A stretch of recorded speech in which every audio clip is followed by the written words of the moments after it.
in this lesson, we're going to dive into the world of obfuscation. Now, obscuring information can sometimes be as crucial as encrypting it, and this is where steganography, tokenization, and data masking are going to come into play. Let's take a moment to unpack each of these techniques together so we can get a clearer picture of their role within the world of data security. First, we have steganography. Now, we often talk about steganography and we think about it as the art of hidden writing. Steganography is derived from the Greek words meaning covered writing, and it's all about concealing a message within another message so that the very existence of that hidden message is unknown. Now, steganography is defined as the practice of hiding secret data within ordinary, non-secret files or messages to avoid detection. Our primary goal here isn't to prevent unauthorized access to the data, but instead to prevent the suspicion that there is any hidden data inside of it at all. For example, if I post a digital picture of a cat to my social media profile, you may see it and just think that it's a picture of a cute little kitty. But in actuality, I could be using steganographic techniques where I'm actually embedding a hidden message within that cat picture. By subtly changing the colors of specific pixels inside of patterns, which are really going to be indistinguishable to your human eye, that image can carry additional payloads of hidden information. When the recipient knows where to look and has the right tools, they can actually extract this hidden message while adversaries will remain oblivious to the fact that there was a hidden message in the picture to begin with. Now, steganography is frequently used alongside encryption for an extra layer of security too. While encryption announces there's something worth hiding, steganography will hide it in plain sight, making detection itself a pretty big challenge for us as cybersecurity professionals. Let me give you a quick demonstration of how steganography is used. If you've ever seen an old spy movie where one spy takes out a classified ad in the newspaper and the first letter of each word makes up the secret message, something like "meet at 6," this is a version of steganography. Note that data isn't going to be encrypted when you do this. It's just going to be hidden inside another message. And if you know what you're looking for, then it's really easy to see the message inside wherever it's being hidden. So in the case of my newspaper example, writing down the first letter of each word gives you the secret message. Now, basically, if anybody knows where to look, they can easily pull that data back out.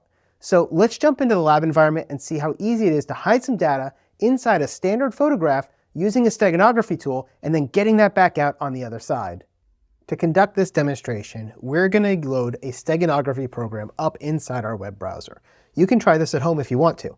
All you have to do is go to this website as you see on the screen, stylesuxx.github.io/steganography/ and hit enter. When you get to the screen, you're going to be asked to choose a file. So I'm going to go ahead and choose a file off my desktop, which is my logo, diontraining.png. And then you're going to type in whatever the message is you want to hide.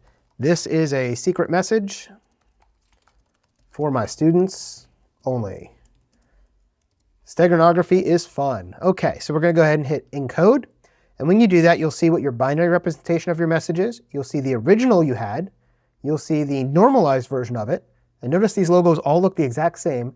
And then you'll have the hidden message version. If you right-click that and save it, you can go ahead and save it to your desktop. And I'm going to do it as a Dion Training message. And you'll see it there on my desktop. Now, if I look at these two files side by side, we'll have the Dion Training one up here and the hidden message one right here. They look identical in every way, don't they? And so if we go ahead and close these, we can actually look at the file size of them. And so here we have the one on the left here, the one on the left is diontraining.png, which is the original. And you can see the file size, or the dimensions of it, are the exact same as the new one. We haven't changed that at all. But we did change the file size, and we went from 74 kilobits down to 57 kilobits. Why, if we put more information, did the file size shrink? Well, it's because the way they re-encoded it to make sure the images looked exactly right and the compression they used. Sometimes the file size will get bigger as well, but it is very infrequent that you'll see the same file size. So this may be one way that we know the file has been changed. Now, if we want to see the actual message inside of it, let's go over here to decode, and let's go ahead and choose the original file, and if we hit decode, you'll see that there is no message inside that one. See, there was no hidden message, it came out garbage because there was no hidden message. But if I choose the one that we hid the message inside of, we hit open and hit decode, you'll see that our hidden message comes right back. This is a secret message for my students only. Steganography is fun. And so if you want to play with this, you can. You can go through and do some of this and send it to your friends and have them send you messages back. But remember, the information isn't encrypted when you're doing this steganography. you're hiding it in plain sight. So if I actually decided to open up diontrainingmessage.png, the one that has this hidden message in it, inside of a hex editor, you could actually find that message hidden inside of it, but it is not true encryption. Second, we have tokenization. Now, tokenization is a transformative technique in data protection that involves substituting sensitive data elements with non-sensitive equivalents called tokens, which have no meaningful value. The real data is securely stored elsewhere, and only specific systems can map the tokens back to the original values. For example, when you use your credit card at the local store, your merchant doesn't actually store your credit card details, but instead they store a tokenized version of your credit card details. So, using tokenization, once that credit card number is entered into the system, it's going to be replaced with a random string of characters called the token. This token can then be used for certain internal processes without exposing the actual credit card number. If a data breach occurs, hackers are only going to find that useless token, not the actual credit card numbers, because those actual credit card numbers remain safe in a separately secured vault. This idea of tokenization is commonly used in payment systems to help reduce the scope of compliance with standards like PCI DSS, and they also offer us a balanced approach to data security and usability. Third, we have data masking. Data masking is used to protect our data by ensuring that it remains recognizable but does not actually include sensitive information. Data masking, also known as data obfuscation, is the process of disguising original data to protect sensitive information while maintaining the data's authenticity and usability. For example, let's pretend that you're working for a software development company that wants to test out new features. Developers need realistic data to work with, but using actual customer information in a testing environment can be pretty risky.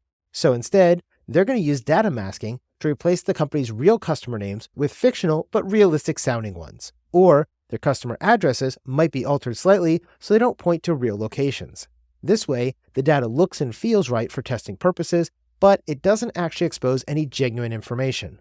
By creating a sanitized version of their datasets, businesses are able to reduce the risk of a data breach in non-production environments. Now, data masking is also really prevalent in industries that handle vast amounts of personal data. Another use of data masking would involve hiding sensitive details from your own company's employees. For example, if you contact our student support team to ask them about an exam voucher you purchased, they can look up your name and your email to identify you, and then they may ask for the last 4 digits of your credit card that you used to make that purchase. This is because our systems are designed so that the first 12 digits of the credit card are going to be masked so our employees can't see it. Instead, they can only read the last 4 digits as a way to identify the payment method that you used when you bought our products. Similarly, many doctors' offices will mask the first 5 digits of your 9-digit social security number here in the United States, and they'll identify you using just the last 4 digits of your social security number. So remember, obfuscation techniques like steganography, tokenization, and data masking are all invaluable tools in the data security toolkit. Steganography is the practice of hiding secret data within an ordinary, non-secret file or message to avoid detection and to ensure the very existence of that message remains concealed. Tokenization is going to involve substituting sensitive data elements with non-sensitive data equivalents called tokens, which have no intrinsic or exploitable meaning. Data masking, or data obfuscation, is the process of disguising original data to protect sensitive information while maintaining its authenticity and usability for a specific purpose. And these all operate under the principle of hiding information, either by embedding it within something else using steganography, replacing it with tokens with tokenization, or altering it to protect the genuine data using data masking. By understanding and implementing these techniques, organizations can ensure that they're one step ahead in the ever-evolving game of data security by using data obscurity to shield their sensitive data from prying eyes.